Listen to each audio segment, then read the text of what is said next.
He got there late before that 18 season, didn't get a chance to get comfortable, and he had a little rust. He hadn't played a lot of football in 3 years, but what we saw this year was outstanding. How about the field vision, the awareness? You read the safety vacate, go towards the middle of the field. You've got a vertical with Justin Jefferson from the slot. You take that all day long. He identifies, he attacks, and he drops this ball beautifully in the bucket. How about working in the middle of the field? Anticipation and ball placement doesn't get better than that. And then the toughness. We've all talked about that toughness with Joe Burrow. His eyes don't drop under pressure. Hang in there. You take the big hit and deliver a strike right on the money. Again, working in the middle of the field. How about the pocket awareness? Climb, feel it, keep your eyes downfield, find that backside seam, and again, beautiful ball placement. If you want to nitpick him, he played with an all-star cast of receivers, so every now and then he got away with a throw like this one. With the second pick in the 2020 NFL Draft, the Washington Redskins select Chase Young, defensive end, Ohio State. Congratulations, Chase.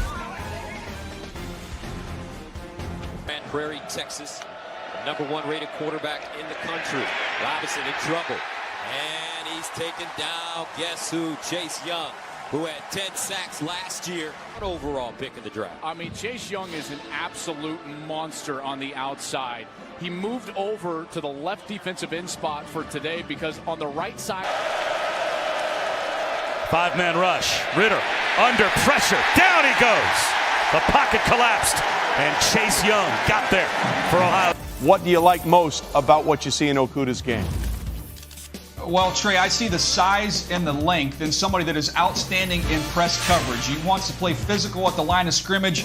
We saw him do it against some of the best wide receivers in this year's draft class. He's got the fluidity to be able to open up. He can drive on the football. He can find and play the football. So I thought he was the most complete cornerback in this year's draft class, and I honestly did not think it was very close. The Detroit Lions have to get better against the pass, and this was the best option for them to get that done. Yeah, Trey, starting 41 games in the SEC. He's played left tackle. He's played right tackle. You know, everybody had these tackles in a different order. For me, he was my 4th offensive tackle, but I do feel like he has a very high floor. You know exactly what you're getting with him. He's going to be able to uproot people in the run game, and he's going to have a firm anchor in pass protection to hold up there. I did not see elite recoverability, elite quickness, or elite athleticism. I think that they've got themselves a solid, steady player, but I thought there were better options on the board at the position at this point in time. Oh, he's going to have a redshirt year anyways. Even if we draft him, we're going to sit him for a year. I think when people saw that workout, they said to themselves, well, maybe not. He looks really good. He looks explosive. Those are things that he was built on in college. The quickness of his feet, the ability to redirect his feet, to buy time in the pocket. I think we all loved what we saw in that video. But Mel, it's still a big question. What will Miami do with him? Will they try to rush him onto the field, or will they give him a year to get healthy? Got their quarterback with Josh Allen. The Jets have their quarterback in Sam Darnold. And now the Miami Dolphins have their young quarterback to build the rest of their roster around. Well, there's a lot to like about Justin Herbert, Trey, is that we've seen the big arm. We've seen the ability to push the ball down the field. He's got athleticism where he can work outside the pocket. So I love the mix. You know, when you're a top 10 pick, you usually go to a team that's rebuilding.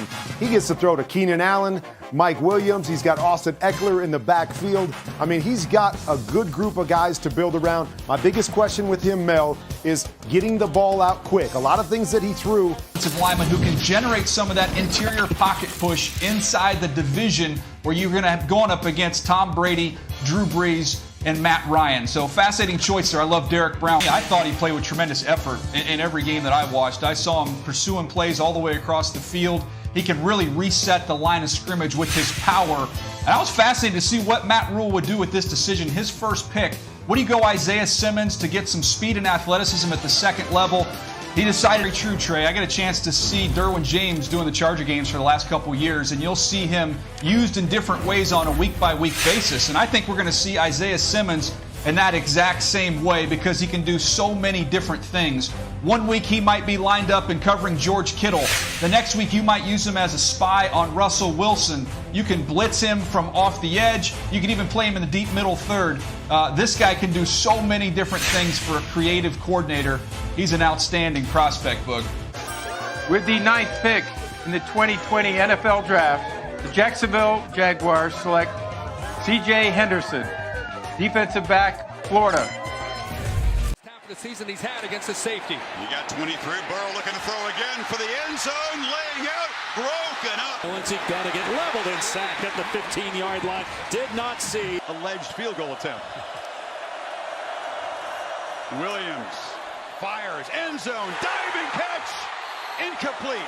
Broken up. Henderson was covered. I think he's going to be the one making the move over to the left side with the Cleveland Browns. You'll keep Jack Conklin at right tackle because Jedrick Wills has the athleticism to be able to match up with the speed elite rushers he's going to see on that left side without any help from a tight end. He's outstanding knee bender. He can really roll his hips on contact in the run game. He's outstanding when he works up to the second level, but the Browns did not draft him for that. They drafted him for what he could do as a pass protector to help keep Baker Mayfield upright so they can get a fair evaluation on him going into the future. Mel, I don't know where you are, but for me, I thought day one as an NFL starter, Jedrick Wills was better equipped than any other tackle in this. With the 11th pick in the 2020 NFL Draft, the New York Jets select Mekhi Becton, tackle, Louisville. He's been working really hard, even some of it in unconventional fashion, as you see right here. Go get you a big truck and start driving it, and that's what he does against everybody you watched him on tape for Louisville this fall. This is a giant of a man. This is Mount Becton, who's been brought in. The Las Vegas Raiders select Henry Ruggs, wide receiver, Alabama. Trey, that this was a possibility because of that 4.27 speed. And let's remember now, the Raiders, what do they have to do? They have to face that thing they have in Kansas City with Tyreek Hill. So they wanted to match speed for speed. They wanted to match explosion for explosion. When they score, when Kansas City score, now the Raiders will be able to come right back and score fast. This kid can run fast, but he also goes up high and grab that ball, just like you saw him dunking the basketball. The San Francisco 49ers have traded the 13th pick to the Tampa Bay Buccaneers.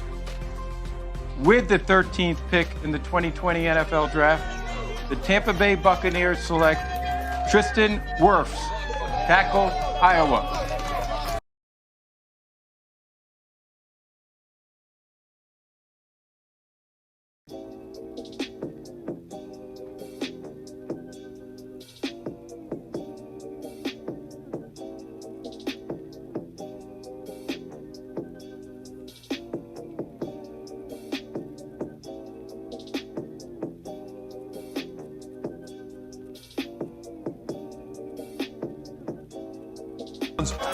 With the 14th pick in the 2020 NFL Draft, the San Francisco 49ers select Devon Kinlaw, defensive tackle, South Carolina.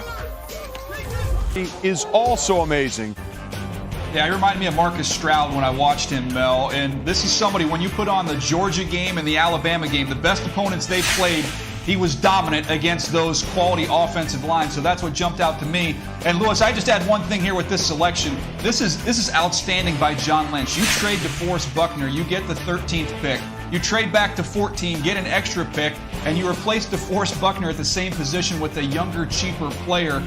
John Lynch putting that. I love this pick, and I'm telling you, when you hear people talk about how great he is at running routes, that's because he transitions so well in and out of cuts. This guy is incredible at the line of scrimmage. That's the number one thing that he's going to have to work on, is getting off that ball and being able to get deep. He ran a 4.4 at the combine. And Trey, he gets his work done in the slot. I already told you, 60% of the time he was lined up in the slot, and he made 7 touchdowns out of 10. Now, when you line up Cortland Sutton on the outside and you put Jared Jeudy in the slot, that is a disaster for any defense when you're trying to stop Drew Lock and the Denver Broncos. Great pick for the Denver Broncos right there, Trey. Yeah, Irv, I think it's fascinating when you look inside this division. Everybody's chasing the Kansas City Chiefs. So are they going to load up on defense to try and slow down that Chiefs offense? It's like, forget that. We're not going to be able to slow them down. We better get some firepower. So the Chargers go out and get their quarterback of the future in Justin Herbert. We saw the Raiders go get Henry Ruggs. And then now you have the Denver Broncos go get his teammate in Jerry Jeudy. The AFC West is loading up on offense.